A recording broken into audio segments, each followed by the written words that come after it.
Welcome to Not Milk Never Milk. Subscribe if you're lactose intolerant.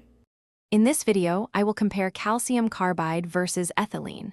We'll explore how each substance works to ripen fruits, examining their distinct mechanisms. We will also delve into their safety profiles, discussing potential health impacts, and evaluate their overall effectiveness in achieving desirable fruit quality. This comparison will help you understand which method is generally preferred.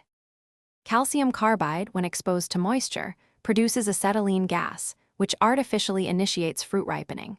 However, this industrial chemical often contains dangerous impurities such as arsenic and phosphorus. These contaminants pose serious health risks, including neurological damage, digestive problems, and an increased risk of cancer. Consequently, its use for ripening fruits is prohibited in many nations due to these significant health hazards. Ethylene is a naturally occurring plant hormone that safely and effectively triggers the ripening process in many fruits. It is widely approved for commercial use in controlled ripening chambers, ensuring precise and uniform results.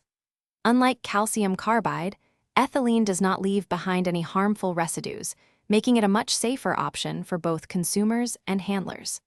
This method supports natural fruit development. Considering the evidence, ethylene is clearly the superior and safer choice for fruit ripening.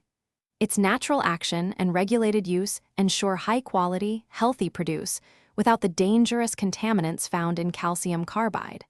While calcium carbide might be cheaper, the severe health risks it presents far outweigh any perceived benefits. For those looking to streamline their kitchen, check out the link in the description for leak-proof meal prep containers and other great deals. Always prioritize your health by choosing fruits ripened through safe, approved methods. Thanks for watching. If this was helpful, leave a like and consider subscribing. See you next time.